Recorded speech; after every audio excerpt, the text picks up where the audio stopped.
ខ្ញុំបានអានសភៅអស់ខ្ទង់200ក្បាលក្នុងរយៈពេល6ឆ្នាំចុងក្រោយហ្នឹងប៉ុន្តែសភៅមួយក្បាលដែលបានផ្លាស់ប្ដូរខ្ញុំច្រើនមែនទែនជាពិសេសគឺជាសភៅដែលខ្ញុំអានដំបូងគេបង្អស់ក្នុងជីវិតរបស់ខ្ញុំគឺខ្ញុំអានកាលពីខ្ញុំរៀនថ្នាក់ទី10ពេលជាដើមដែលសភៅហ្នឹងគឺមានចំណងជើងថា Think and Grow Rich ដែលជាសភៅដែលខ្ញុំអានដំបូងជាសភៅដែលបកប្រែជាភាសាខ្មែរដែលមានចំណងជើងថាគិតឲ្យមានហើយខ្ញុំក៏បានអានជាភាសាអង់គ្លេសហើយចុងក្រោយហ្នឹងក៏ខ្ញុំបានបញ្ចប់អានជា version ចិនដែរគោលគំនិតនៃសភៅមួយហ្នឹងគឺខ្ញុំគិតថាវាជាសភៅដ៏ល្អបំផុតមួយក្នុងប្រវត្តិសាស្ត្រដែលខ្ញុំបានអានហើយខ្ញុំធ្លាប់បានលើព្រោះថាជាសភៅមួយដែលផ្លាស់ប្ដូរផ្នត់គំនិតដែលអ្នកនិពន្ធហ្នឹង Napoleon Hill ហ្នឹងគាត់បានសម្ភាសអ្នកមានបំផុតក្នុងโลกដូចជា Dale Carnegie Thomas Edison ឬក៏អ្នកមានមួយចំនួនទៀតក្នុងសតវត្សទី19ហ្នឹងគាត់ចង់ដឹងថាតើមានអីដែលនៅពីក្រោយភាពមានបានឬក៏ភាពជោគជ័យរបស់បុគ្គលទាំងអស់ហ្នឹងដែលយើងធម្មតាមិនបានដឹងហើយសភៅមួយហ្នឹងគឺ Napoleon Hill គាត់បានចំណាយពេលសឹងថាមកជីវិតរបស់គាត់ក្នុងការសរសេរនិងដើរសម្ភាសមហាសេដ្ឋីនៅសហរដ្ឋអាមេរិកលើសពី100ដែលសឹងថាសិតតែជា billionaire គាត់ចង់ដឹងថាតើមានអាថ៌កំបាំងអីមួយដែលយើងមិនបានដឹងអំពីពួកគាត់ហើយក្នុងវីដេអូហ្នឹងគឺខ្ញុំចែករំលែកគោលគំនិតមួយចំនួនដែលខ្ញុំបានរៀនបានចេញពីសភៅហ្នឹងដែលវាផ្លាស់ប្ដូរអញ្ញថាការទី10ហ្នឹងខ្ញុំអត់នឹកសម័យថាខ្លួនឯងអាចបានរៀននៅក្រៅប្រទេសហើយរៀនចប់បានជោគជ័យមានការងារល្អមួយមានប្រាក់ខែគួរសមមួយខ្ញុំដែលគិតថាខ្ញុំមកដល់ថ្នាក់ហ្នឹងឯងគឺកាលនោះគ្រាន់ជាក្តីសម័យឯងប៉ុន្តែបន្ទាប់ពីខ្ញុំអានសភៅហ្នឹងហើយវាបានបើកក្តីសម័យរបស់ខ្ញុំវាបានផ្លាស់ប្ដូរផ្នត់គំនិតរបស់ខ្ញុំទាំងស្រុងថាអ្វីក៏ដោយសិតអាចសម្រេចបានឲ្យតែយើងហ៊ានសម័យហ៊ានសរសេរវាចេញហើយហ៊ានធ្វើវាហើយនេះគឺជាចំណុចមួយចំនួនដែលខ្ញុំចង់ចែករំលែកក្នុងវីដេអូហ្នឹងទី1គឺគំនិតខ្លាចជាការពិតអ្វីគ្រប់យ៉ាងដែលអ្នកមានក្នុងថ្ងៃនេះគឺចាប់ដើមពីគំនិតមួយដែលអ្នកបានគិតដែលអ្នកបានគូរកាលពីប្រហែលឆ្នាំមុនបើសិនបើអ្នកគិតថាអ្នកមិនអាចច្បាស់ណាស់អ្នកនឹងបណ្ដោយតាមយថាកម្មប៉ុន្តែបើសិនបើអ្នកគិតថាអ្នកអាចធ្វើវាបាននោះអ្នកនឹងស្វែងរកវិធីក្នុងការសម្រេចវាមិនខុសពីនៅពេលយើងនិយាយថាយើងមិនអាចធ្វើវាបានយើងនឹងស្វែងរកលេសក្នុងការគេចវេះ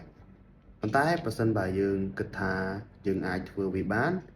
យើងនឹងស្វែងរកវិធីក្នុងការធ្វើវាអ្នកត្រូវចាំថា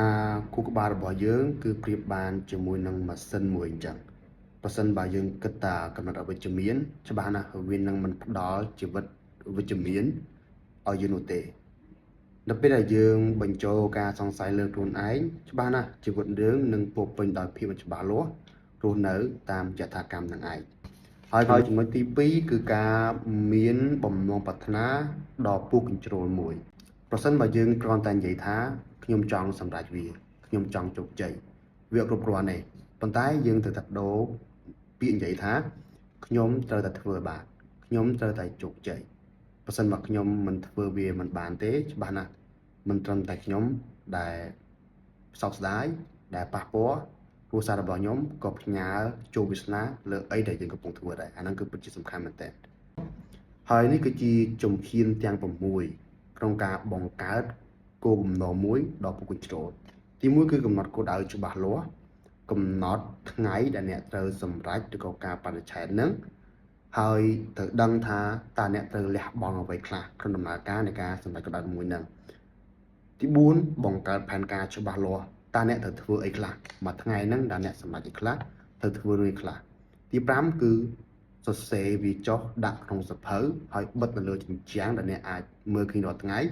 ហើយទី6ចុងក្រោយគឺត្រូវតែអានវារាល់ថ្ងៃអានវាឲ្យលឺដើម្បីដាស់គំនិតដាស់ខ្លួនឯងឲ្យភ្ញាក់ថាអ្នកមានរឿងដែលត្រូវធ្វើហើយទី3គឺការមិនបោះបង់ងាយងាយមនុស្សពីច្រើនបរាជ័យមិនមែនពួកគាត់មិនមានសមត្ថភាពឬក៏ពួកគាត់មិនអាចធ្វើបានទេប៉ុន្តែដោយសារតែគាត់ងាយបោះបង់ពេកគាត់មិនអាចទ្រាំនឹងការលំបាកគាត់មិនអាចទ្រាំនឹងភាពមិនច្បាស់លាស់ហើយក៏មិនអាចប្រឹងប្រែងបន្តិចទៀតឲ្យ ផុតអំពីអីដែលគាត់បានជួបហ្នឹងអ្នកតែចាំថាអ្នកដែលបោះបង់មិនដែលឈ្នះអ្នកឈ្នះគឺមិនដែលបោះបង់ហើយចំណុចទី4ចុងក្រោយគឺការយកឈ្នះភាពភ័យខ្លាចមុននឹងអ្នកអាចឈានដល់កម្រិតកម្ពស់បំផុតនៃជីវិតរបស់អ្នកត្រូវតែយកឈ្នះនៅត្រូវដល់គុណបំផុតគឺភាពភ័យខ្លាចភាពភ័យខ្លាចនៅត្រង់នេះគឺមាន6យ៉ាងទី1គឺខ្លាចភាពក្រីក្រខ្លាចពាសរិះគន់ខ្លាចជំងឺខ្លាចបាត់បង់ស្នេហាខ្លាចចាស់ហើយទី6ចុងក្រោយគឺខ្លាចស្លាប់ហើយអ្នកត្រូវចាំថាការភ័យខ្លាចទាំងអស់ហ្នឹងវាក៏ជា illusion មួយឯងដែលតែងតែបោកប្រាស់យើងក្នុងការគេចវេះពីវាដូច្នេះព្យាយាមគ្រប់គ្រងវាហើយគិតថាវាគឺជាដំណើរមួយដែលយើងត្រូវតែយកឈ្នះវាដើម្បីជាជំហានដែលយើងអាចឈានទៅដល់គោលដៅមួយដែលពោរពេញដោយសក្តានុពលដែលយើងតែងតែស្រមៃ